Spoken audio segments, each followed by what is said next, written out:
This is English shorthand dictation number 368 and the dictation speed is 100 words per minute. Ready? Start. We have heard the learned counsel for the parties and perused the material on record. The main argument advanced on behalf of the appellant is that the High Court, in the first round in its judgment dated 30/03/1990, had specifically recorded that the dispute was with respect to 8 cents of land and the construction standing thereon. The trial court or the high court, therefore, in the present round of litigation, could not have confined it only to the construction and not the entire portion of land measuring 8 cents.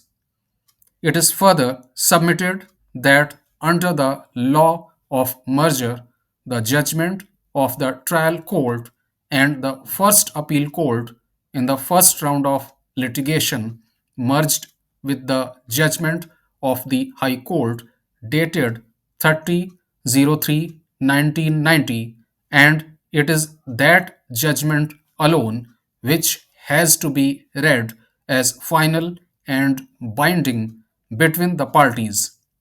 It is also submitted that the First Appeal Court, in its judgment dated 13/10/2003, in the present round, had specifically recorded that the trial court had no jurisdiction to go against the judgment of the High Court.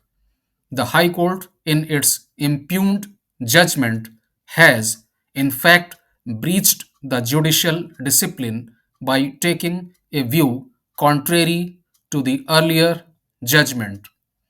On the other hand, learned counsel for the respondents submitted that the judgments of the trial court and the high court in the present round is correct in law and facts.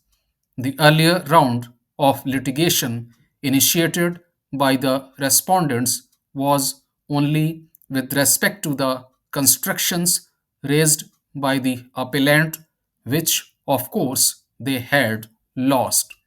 The respondents had throughout been in possession of the 8 cents of land.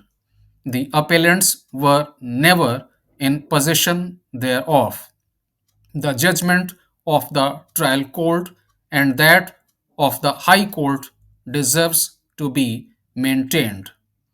In the judgment of the High Court in the first round dated 30/03/1990, it is not at one place but at number of places that the High Court has recorded that the suit property comprised of 8 cents of land, which was the land purchased by the respondents in 1974. It would be relevant to refer to such facts noted in the said judgment. In the light of the above facts, arguments, and findings recorded by the High Court in its judgment dated 30/03/1990, apparently no defense was left for the respondents to take, as it was already held that the appellant had perfected her rights by adverse possession over the suit property, which was 8 cents of land.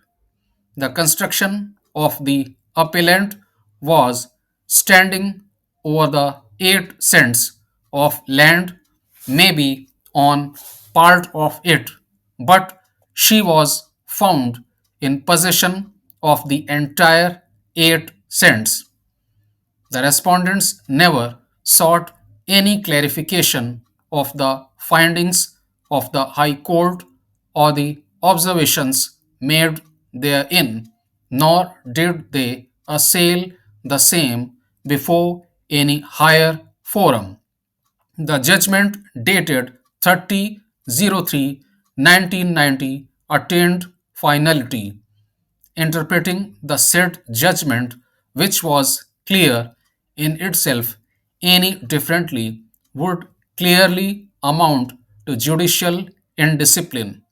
The subordinate judge, in its judgment dated 13/10/2003, had rightly observed that the trial court had no business to interpret the judgment of the High Court dated 30/03/1990 in any other way than what was recorded therein.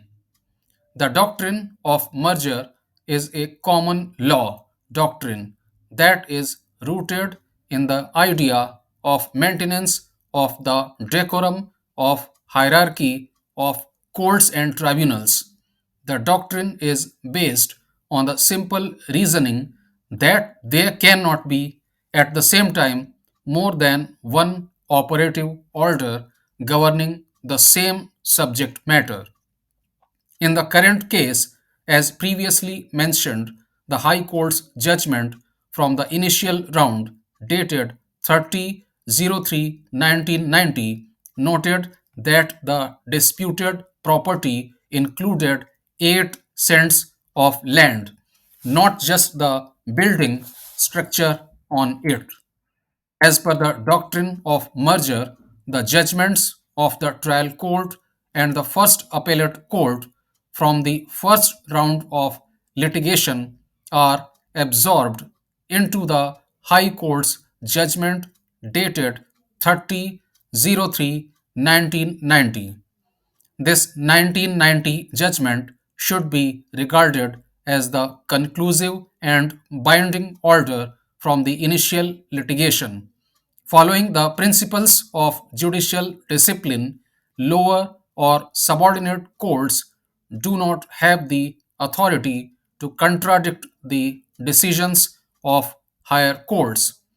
In the current case, the trial court and the High Court in the second round of litigation violated this judicial discipline by adopting a position contrary to the High Court's final judgment dated 30/03/1990.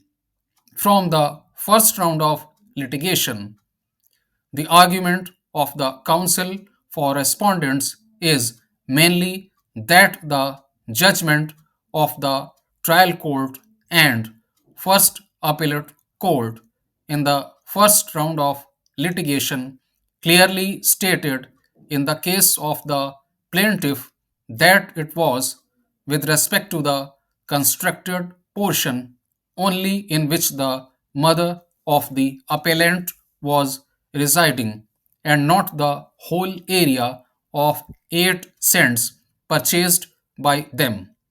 The High Court committed a bona fide error in recording that the suit property was 8 cents along with constructions standing over it. As such, the trial court and the High Court in the present round were correct in limiting the decree only to the constructions and not the entire area of 8 cents.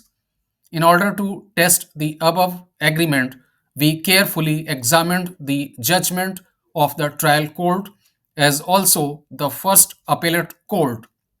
What is discernible is that nowhere is recorded the actual boundary or the measurements of the property in possession of the mother of the appellant.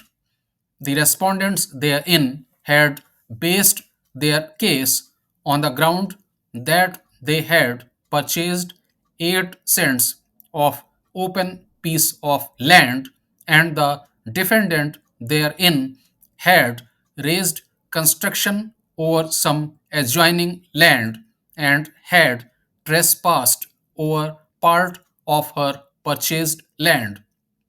We are unable to appreciate the said argument of the respondents. Suit for possession has to describe the property in question with accuracy and all details of measurement and boundaries. This was completely lacking.